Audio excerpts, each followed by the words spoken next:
好多朋友都想睇下我哋介紹夾房，今次我帶大家嚟到將軍澳厚德邨呢個單位，差唔多400尺，喺原有嘅2房1廳基礎上，喺客廳度再間多一間房。屋主一家5口，全屋家私一共用咗唔到6萬蚊。一齊上去睇下啦！入到嚟呢邊係廚房啦，我哋等陣先睇。咁呢一邊呢，就係一個隔牆嘅鞋櫃嚟嘅。我哋兜過嚟呢邊睇下。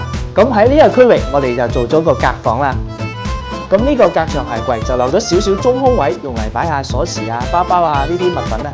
因為咧屋企人比較多啦，如果你唔想客廳比較擠迫，又唔想啲嘢擺到亂晒，咁喺呢個門口位置，全部用嚟做晒儲物櫃，咁就啱晒啦。咁正對門口呢個位置咧，我哋就做咗個飾品櫃啦。咁我哋可以擺啲飾物啦、紅酒啦。咁而且應業主要求咧，我哋喺呢度咧就做咗個魚缸位嘅。正所謂入門見水，想唔發達都唔得啦。咁我哋嚟翻隔房呢個位置啊，咁我哋呢度就做咗個餐邊櫃嘅，就沿用咗前面一個設計咧，呢度都係留翻一個中空位啦，用嚟擺物件啦。咁上面當然就係要用嚟儲物啦。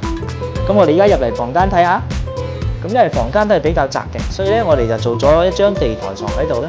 考慮到呢度係冇採光啦，所以上面一定要做翻一個百葉窗啦，咁樣透光同透氣都絕對冇問題啦。呢個就係隔房啦。咁我哋而家嚟睇睇電視櫃呢邊。咁電視櫃嘅設計當然就以美觀為主啦。我哋用咗白色搭原綠色嘅設計，淺色會令到呢個客廳更加闊落，同埋你嘅心情都會好啲㗎。再加上呢個蝦木燈帶嘅設計，係咪多咗少少復古 feel 呢？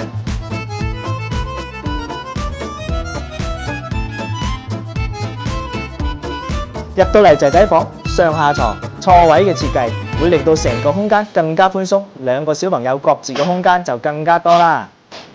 咁呢個梯櫃嘅設計就可以俾小朋友擺下佢哋嘅玩具啦。咁呢個高度對於小朋友嚟講就非常之方便就手啦，而且可以鍛鍊佢哋嘅收納能力。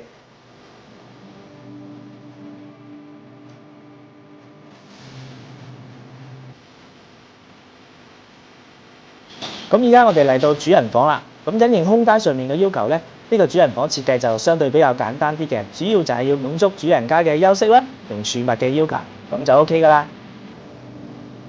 嚟到廚房呢度啦，因為主人家就唔想話做太大嘅動作，所以咧我哋就喺原有嘅櫃基礎上咧就加咗吊櫃啦，同埋呢一個地櫃嘅。咁樣吊櫃上面就可以放下啲沙煲罌罉啦，咁成個廚房睇落去就唔會咁亂噶啦。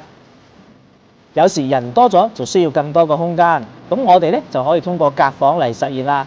咁到底點樣隔房先可以又方便又實用？咁就要睇下點樣設計啦。